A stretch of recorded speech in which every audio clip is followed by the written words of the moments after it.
चलिए आज हम रियल नंबर का लास्ट वीडियो बनाते हैं। इसके बाद हमारा रियल नंबर क्या हो जाएगा, ख़त्म हो जाएगा। अब जैसे एक्सरसाइज हम बना रहे थे 1.3, तो एक्सरसाइज 1.3 का 2 क्वेश्चन तक हमने बनाया था, सॉल्व आउट किया था।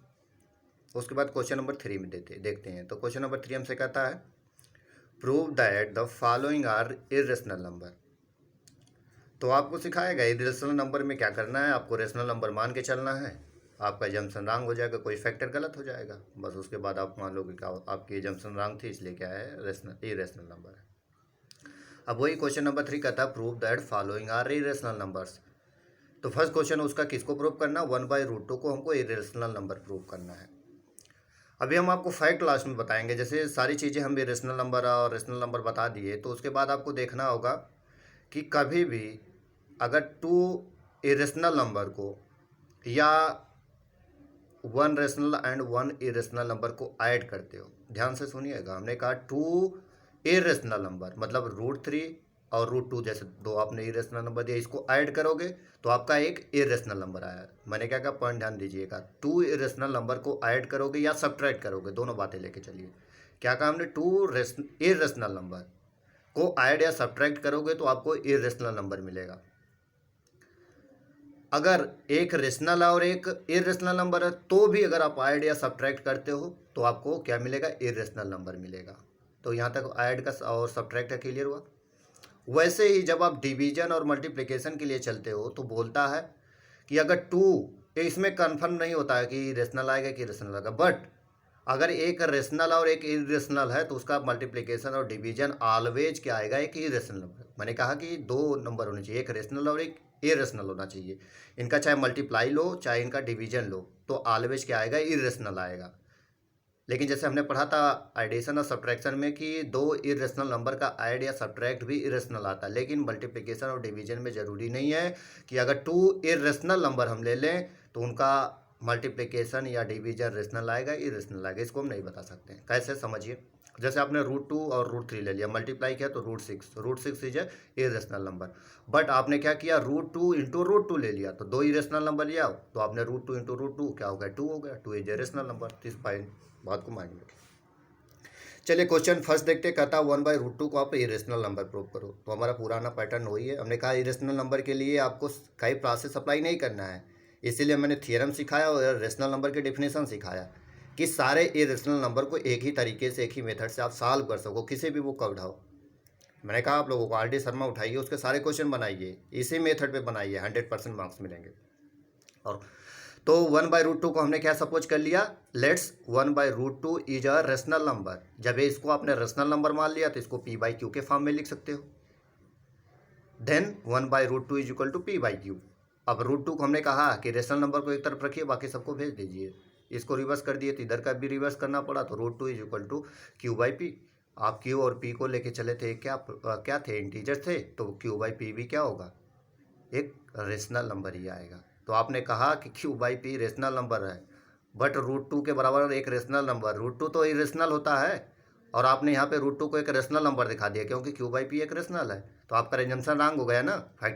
जो फैक्ट है वो कहता है √2 इरेशनल है, लेकिन आपने जब 1/√2 को रेशनल माना तो यहाँ से √2 एक रेशनल नंबर आ गया, तो आपका एजम्पशन रॉन्ग है, इसलिए 1/√2 क्या हो गया, इरेशनल नंबर हो गया। तो यहीं पे चीज़ें लिखी गई हैं कि then P/Q is a rational number, या यहाँ पे Q/P लिखना था, सॉरी। तो Q/P is a rational number, but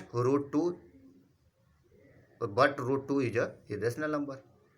क्या कहा हमने, Q/P एक रेशनल नंबर है, तो मतलब √2 एक रेशनल नंबर हो गया, लेकिन फैक्ट कहता है कि √2 is a irrational number, hence our assumption is wrong, therefore 1/√2 is a irrational number.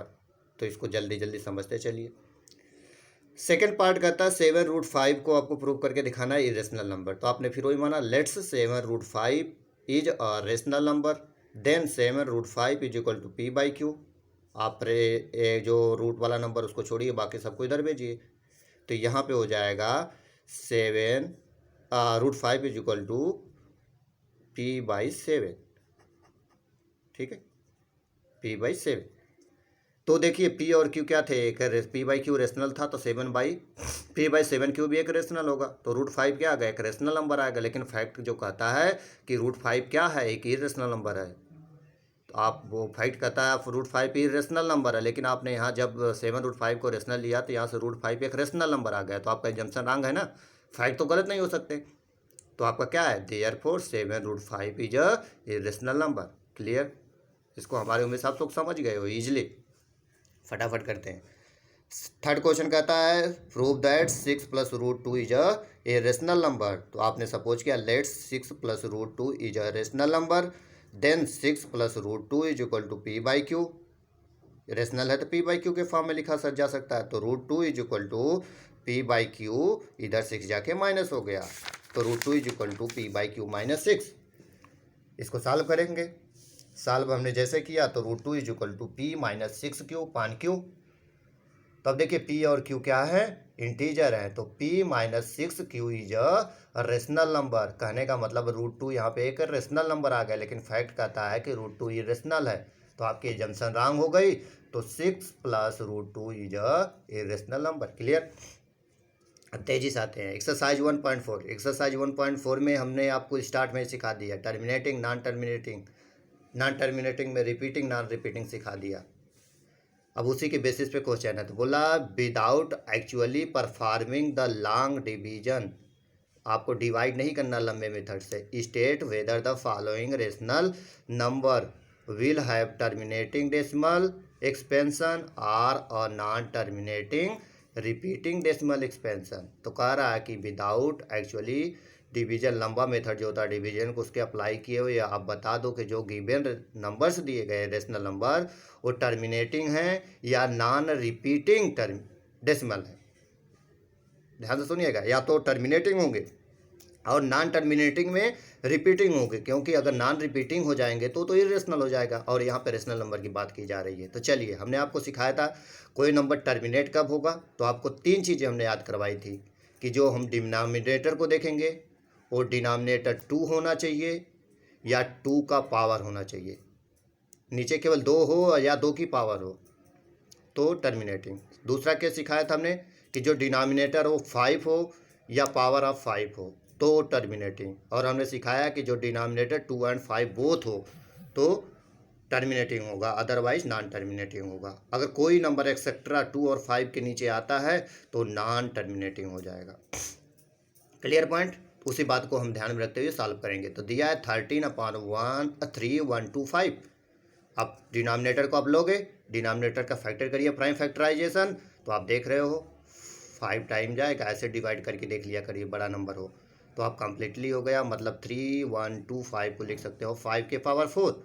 तो आपका denominator, since denominator is power of 5 only 5 का पावर है, therefore it is a terminating rational number. Clear हुआ कि नहीं? क्लियर हुआ। तो आपका डिनोमिनेटर देखना होता है 2 हो या 2 की पावर हो, 5 हो या 5 की पावर हो, या दोनों हो 2 और 5 एक्सेट्रा, इसके किसी और कोई नंबर नीचे आ गया तो नॉन टर्मिनेटिंग रिपीटिंग हो जाएगा। देखिए अब है 7/8, तो 8 को आप लिखोगे 2 × 2 × 2 मतलब 2 के पावर 3, तो आपका since denominator is power of 2 only, therefore it is a terminating rational number. तो केवल जो डिनोमिनेटर है वो 2 के पावर में है, तो आपका क्या हो जाएगा, टर्मिनेटिंग हो जाएगा। नेक्स्ट देखिए आपका है 64/455। तो डिनोमिनेटर आपने देखा, तो डिनोमिनेटर यहाँ पे करके देख लीजिए रफा। तो यहाँ पे 5 से डिवाइड किया, 91 से, 13 से किया तो 7, 7 से किया 1, तो आपका डिनोमिनेटर का जो प्राइम फैक्टराइजेशन आया वो क्या आया, 5 × 13 × 7, 5 × 13 × 7। तो आप देख रहे हो 5 के एक्सेट्रा यहाँ पे 13 और 7 है, तो हमने कहा था केवल 5 और 2 होने चाहिए, अगर अदरवाइज कोई नंबर आता है तो नॉन टर्मिनेटिंग रिपीटिंग हो जाएगा। तो since denominator contains 13 and 7 hence given rational number is a repeating non terminating. Clear हुआ। अब इसके जो आगे के 4-5 क्वेश्चन है उसको आप खुद से ट्राई करोगे, नहीं बन रहा है तो उसके बाद कमेंट में डालिए, उसके बाद सॉल्व करके हम भेजेंगे। क्यों? क्योंकि ऐसे क्वेश्चनों पे क्या है कि थोड़ा सा प्रैक्टिस आप लोगों की हो जाएगी। इसमें है क्या, हमने कहा ना कि डिनोमिनेटर लीजिए, उसको प्राइम फैक्टराइजेशन करिए, मेथड भी सिखाया, ऐसे करिए, आप ट्राई करोगे। नेक्स्ट क्वेश्चन 2 भी में क्या है कि जो आपका ये टर्मिनेटिंग ये क्वेश्चन नंबर 1 में दिए गए हैं जितने रेशनल नंबर हैं उनका डेसिमल फॉर्म लिखना है, तो डिवाइड करके डेसिमल फॉर्म आप लेके दिखाओ, लिखोगे, नहीं होगा तो फिर इसको भी कमेंट करोगे, तो इसको भी भेजूंगा मैं सॉल्व करके। क्वेश्चन नंबर 3 पे आते हैं। बोला the following real numbers have decimal expansions as given below. तो बोला कुछ डेसिमल रेशनल नंबर है जिनके डेसिमल एक्सपेंशंस नीचे दिए गए हैं। बोला इन ईच के decide whether they are rational or not. तो बोला आप डिसाइड करके बताओ रेशनल होंगे कि नहीं होंगे। बोला इफ़ दे आर रेशनल, अगर वे रेशनल हैं end of the form of P by Q, तो रेशनल है तो पी बाई क्यू के फॉर्म में लिख सकते हो। तो बोला what can you say about the prime factor of Q. तो बोला क्यू का प्राइम फैक्टर क्या होगा वो बता दो। चलिए इसके बेसिस पे हम चलते हैं। तो आप पहला क्वेश्चन है 43.1 2 3 4 5 6 7 8 9। अब देख रहे हो आप टर्मिनेट हो जा रहा है ना, तो इसके पीछे डॉट डॉट दिया है ना इसके ऊपर लाइन बार खींचा गया है। तो कहने का मतलब है जो गिवन डेसिमल एक्सपेंशन है ये क्या टर्मिनेटिंग है। जब कोई डेसिमल टर्मिनेटिंग होता है तो क्या शो करता है, एक रेशनल नंबर के डेसिमल एक्सपेंशन को शो करता है। तो ये चीज़ यहाँ बताया गया, since it is a terminating decimal therefore it is a rational number. जब टर्मिनेटिंग डेसिमल हो गया तो रेशनल नंबर का एक्सपेंशन है। क्लियर। अब बोला है कि जब है रेशनल नंबर तो उसको पी बाई क्यू के फॉर्म में लिखो। तो आपने देखा कोई टर्मिनेटिंग डेसिमल होता है तो डेसिमल के बाद जितने नंबर होते हैं उतने नीचे जीरो आ जाते हैं। तो 9 नंबर्स हैं तो डेसिमल हटा के उनको सीधा लिख दीजिए, नीचे 90 लिख दीजिए 1 के पीछे। क्लियर। अब आपको एक चीज़ इसको देखिए हम किसने आसानी से कर दिए 2 के, इसका जब हमको प्राइम फैक्टराइजेशन करना पड़ा 2 और 5 के फॉर्म में। हमने कहा था जब 0 आता है 10 होता है 2 और 5 का फैक्टर होता है। तो 9 पेयर बनेंगे, 9 बार आप 10 लिख सकते हो। एक 10 को 2 इंटू 5 लिख सकते हो तो 9 टाइम्स, तो 2 के पावर 9 इंटू 5 के पावर 9। क्लियर। क्या कहा हमने पहले तो देखो जितना भी टर्मिनेटिंग डेसिमल होता है उसमें डेसिमल हटाते ही जितना ऊपर जितने नंबर पर से डेसिमल हटाए उतना 0 1 के पीछे लगाना होता है। तो 9 नंबर हटाए हो तो नीचे 9 0 1 के पीछे लगा दिए। अब हमने आपको इसको प्राइम फैक्टराइजेशन ईजी करने के लिए सिखाया था। 10 जो होता है 2 और 5 का होता है पेयर, तो यहाँ पे 9 टाइम्स 10 लिख सकते हो, 10 इंटू 10 इंटू 10 इंटू 9 टाइम्स। तो एक 10 को 2 इंटू 5 लिख सकते हो। तो ऐसे 9 टाइम 2 इंटू 5 2 इंटू 5 मतलब 2 के पावर 9 5 के पावर 9। तो ये हमारा जो आपका क्यू का फैक्टर प्राइम फैक्टराइजेशन है 2 के पावर 9 5 के पावर 9। 2 और 5 इसके प्राइम फैक्टर्स हैं। क्लियर। सेकेंड नंबर देखिए तो दिया गया है 0.1201200120012 4 टाइम 0 डॉट डॉट डॉट, मतलब नॉन टर्मिनेटिंग है। अब देखिए रिपीटिंग है कि नॉन रिपीटिंग। रिपीटिंग का मतलब एक ही पैटर्न चलना चाहिए 1 2 0, तो आगे फिर आना चाहिए तो 1 2 0, लेकिन 00 आ गया, फिर 000 आ जा रहा है, तो कोई पैटर्न नहीं बन रहा है। 1 2 0 1 2 0 1 2 0 1 2 0 होता है तो ये रिपीटिंग हो जाता है, क्योंकि 1 2 0 1 2 0 चल रहा है एक पैटर्न पे। तो ये आपका ना तो टर्मिनेटिंग है नॉन रिपीटिंग है। तो ये इस नंबर की डिफिनीशन है, a number which can not be non terminating or non repeating is called irrational number. A number which is non terminating non repeating called irrational number. तो यहाँ पे ना तो टर्मिनेटिंग है ना तो रिपीटिंग है, तो आपका ये क्या हो गया इरेशनल नंबर हो गया, इरेशनल नंबर नहीं है। तो जब रेशनल नंबर नहीं है तो पी बाई क्यू के फॉर्म में लिख नहीं पाओगे तो आपको क्यू का प्राइम फैक्टराइजेशन करने की ज़रूरत ही नहीं है।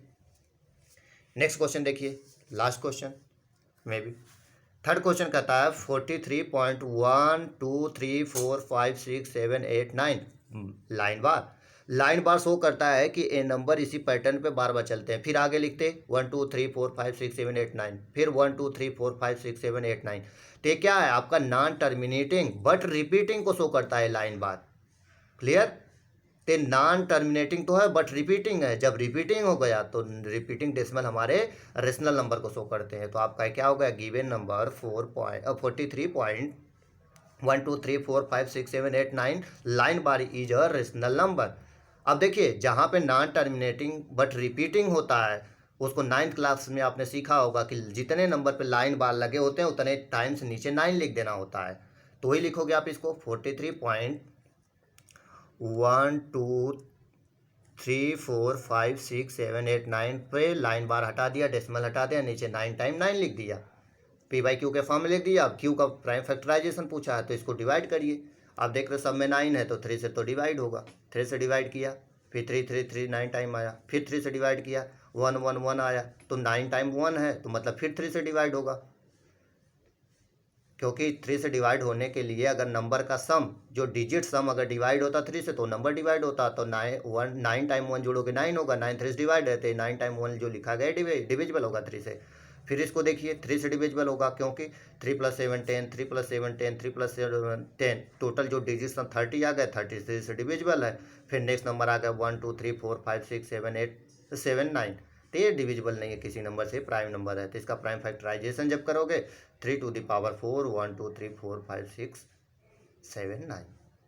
तो क्लियर हो गया पूरी एक्सरसाइज, हमने पूरा रेशनल नंबर पढ़ लिया एनसीईआरटी से अच्छे से। मैंने जहाँ तक अपने तरफ से बेस्ट मेथड अप्लाई किया है आप लोगों को समझाने के लिए। अगर आया है तो सही बात है, अगर कोई प्रॉब्लम हो इससे रिलेटेड इस चैप्टर से, इसको कमेंट में डालिए।